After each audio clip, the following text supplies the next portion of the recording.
Здравствуйте, друзья! Это Виталий Обедин, и вы смотрите «Говорящие головы», передачу о словах, высказываниях и о том, что за ними стоит. Сегодня у нас особый выпуск. Мы решили на один раз отказаться от привычного формата с цитатами и ироничными вставочками.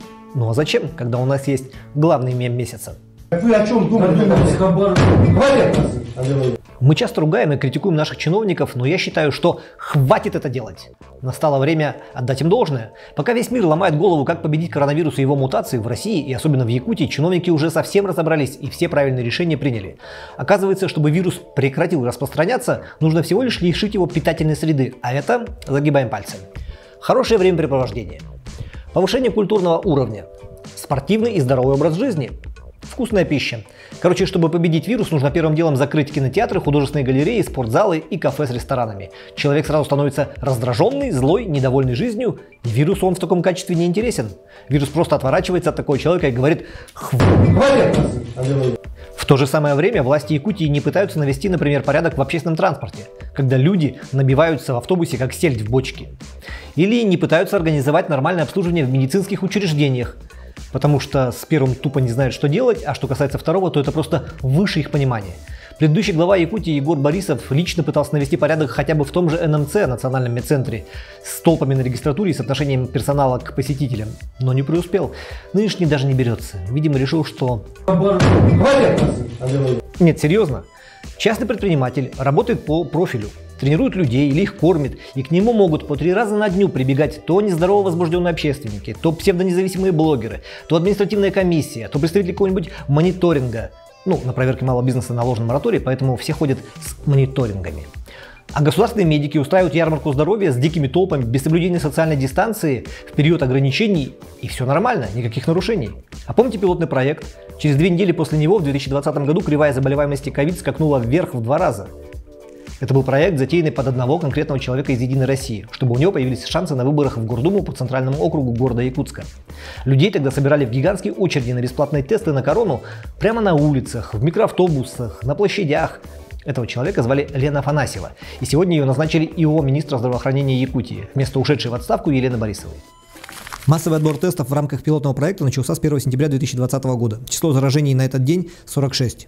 20 в Якутске. Спустя 2 недели мы имеем прирост почти на треть, 69 новых случаев и половина в Якутске. Основной пик пилотного проекта пришелся на 2-ю неделю сентября, предвыборную, с 7 по 13. Потом еще пару дней провели для порядка, чтобы меня не обвиняли, что все свернули сразу после выборов, и все на этом. Смотрим спустя 2 недели после выборов, 26-28 сентября. 26 сентября, 83 новых случаев, половина в Якутске. 27 сентября, 84 новых случаев, половина в Якутске. 29 сентября, 87 новых случаев, половина в Якутске. Подводя итог, с начала пилотного проекта произошло удвоение числа заболевших. К слову про профилактику. А давайте вспомним, где были самые масштабные вспышки заболеваемости в Якутии. Где коронавирусные больные валились на койки просто сотнями. Откуда пришлось массово эвакуировать людей, вывозить их тысячами, спецрейсы организовывать. Вспоминаете? Правильно, на крупных промышленных предприятиях. Тысячи людей заболели в вахтовых поселках в промышленных районах Якутии, в том числе тех, что обслуживали проекты «Газпрома». Прямо сейчас сотни мужчин работают в тесных забоях на рудниках Алроса, у Колмар. Их организованно собирают в транспорте, чтобы доставить на место работы. Они проживают в специально построенных бараках, вместе принимают пищу в общей столовой. Вы можете представить себе инспектора Роспотребнадзора, прибивающего бумажку о том, что рубить уголь и добывать породу в шахтах можно только работягам с QR-кодом или с подтвержденным метатводом?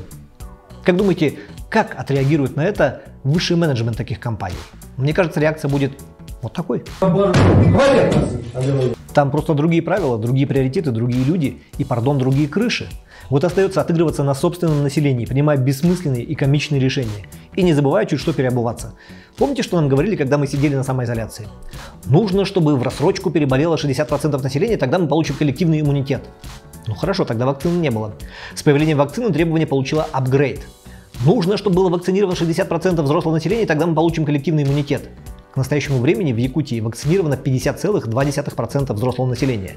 При этом число заболевших чуть ли не в 2,5 раза выше, чем до начала вакцинации. И требование снова получает апгрейд. Оказывается, теперь, чтобы победить коронавирус, надо вакцинировать 80% взрослого населения, а на подходе еще вакцина для детей. Что дальше? 100%? И я сейчас не пытаюсь сказать, что вакцина бесполезна или даже вредна. Нет, я вовсе не антипрививочник, не упоротый ваксер. Я считал и считаю, что человечество победило все самые страшные эпидемические заболевания именно прививками. Но постоянное переобувание лишает слова, которые мы слышим от властей, всякого доверия. А меры, которые предпринимают чиновники, вызывают только раздражение своей нелогичностью и имитацией бурной деятельности. Ну вот на каком основании принято решение о том, что главным источником вирусов являются спортзалы и театры? В спортзалах люди укрепляют свое здоровье, а не наоборот. А загруженность театральных залов у нас и так около 30%, что, кстати, не мешает громоздить гигантский культурный Ашан имени Айсена Сергеевича на берегу озера Сайсара. И вот здесь, кстати, я бы согласился услышать. Почему отсутствует прагматичный научный подход? С марта 2020 года у нас копятся данные по заболевшим. Имена, фамилии, контактные лица, даты заболеваний, сроки лечения, место работы. С помощью простейших скриптов можно было бы обработать эти большие данные и получить модель, даже визуализированную, если потребуется, того, как именно распространяется вирус. Среди каких категорий преимущественно, в каких сферах, с какой периодичностью. Наложив эти данные на события, происходившие в это время в соответствующих населенных пунктах, можно было бы понять, что именно провоцирует распространение инфекции и на что реагирует, на какие меры в том числе реагирует вирус. И на основании реального понимания ситуации можно было бы принимать решения не вслепую. Айсен Сергеевич, ну ведь можно было так сделать? Ну, видимо, нет. Поэтому вместо продуманного подхода мы видим совершенно хаотичные, бессмысленные телодвижения, направленные только на имитацию борьбы с вирусом. Иногда просто кажется, что чиновники откровенно упиваются той властью, которая на них свалилась благодаря пандемии. Захотим всех пацаков, заставим одеть саки и желтые звезды Давида на груди носить. Ой, простите, носить маски и QR-коды предъявлять с паспортами. Вот этого с вас не... Наши современные чумные доктора ухитряются игнорировать даже реальность, а столкнувшись с ней нос к носу, переходят к угрозам применить свою власть просто так. На прошлой неделе, к примеру, состоялась встреча бизнес-сообщества с главой Роспотребнадзора Якутии Маргаритой Игнатьевой, организованной Минпредом. На этой встрече как раз обсуждались грядущие ограничения, связанные с COVID-19. В ходе общения состоялся занимательнейший диалог предпринимательницами Ругустаны Лукиной, это рестораны «Махтал» и «Аврора», и госпожой Маргаритой Игнатьевой. У меня не осталось записи, поэтому я воспроизведу этот диалог так, в лицах. Лукина. Вот мы, наша отрасль, на грани выживания. У нас недокомплект персонала 60% не потому, что люди болеют, а потому что просто не хотят работать официантами и администраторами. Если надавить, они встают и уходят. Так будет и с прививками. Я потребую, они просто встанут и уйдут. Настолько серьезной нехватки сотрудников никогда не было. Игнатьева. А почему они отказываются вакцинироваться? Вы их должны заставить. Если у вас заболеет один сотрудник, вы все контактные. То есть подразумевается, что можно закрывать заведение. Лукина. Заболели привившиеся, и у них проходит в тяжелой форме. Игнатьева. Значит, они ходят где-то после прививок и цепляют вирус. Вас саму тоже надо проверить. Все, диалог закончен. Чиновница фактически сказала: хорошо поговорили. Если вы не прививаетесь, вы потенциальные контактные, вас можно закрыть. Если вы привились и заболели, виноваты сами, где-то бродили после получения инъекции. Если вы спорите, вас тоже надо проверить. И никакой личной персональной ответственности. Хотя давайте по полочкам. Как называется главный центр принятия решений в период пандемии у нас на территории Якутии? Он называется Оперативный штаб по предотвращению распространения заболеваемости новой коронавирусной инфекции. Чьи рекомендации выполняет этот штаб? Чумных врачей, Роспотребнадзора. Кто является главой штаба? Айсан Николаев, глава республики. Во сколько раз увеличилось число вновь заболевших в октябре 2021 года по сравнению с октябрем 2020 года, когда даже и вакцины-то не было? Ровно в 2 раза. 19 октября 2020 года 132 заболевших. 19 октября 2021 года 260 заболевших. Так о чем это говорит? Разве не о провале работы оперативного штаба по предотвращению распространения новой коронавирусной инфекции? Проблема в том, что свою ответственность наши чиновники никогда не признают. Они привыкли спихивать ее на что угодно. На мутации вируса, на несознательность населения, которое то руки не моет, то маски не носит, то вакцину ставить не хочет. Но давайте называть вещи своими именами. Все решения принимают они. Контролируют их исполнение они. И ответственность за последствия должны нести они. Это их решения неэффективны. Это их деятельность зачастую бессмысленная, социально и экономически вредна. И нужна больше для отчетности наверх, чем для реального воздействия на ситуацию. Когда в тяжелой ситуации ты предлагаешь людям вместо помощи ИБД и диктат, я начальник, мне виднее, ну или как вариант, вас саму надо проверить, то получаешь, что получаешь.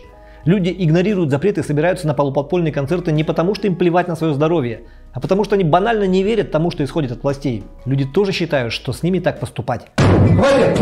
У нас был год, чтобы убедиться. В ситуации с коронавирусом власть реагирует как курица с отрубленной головой. Думательный аппарат у нее отделили, но ноги лихорадочно работают и куда-то несут тело.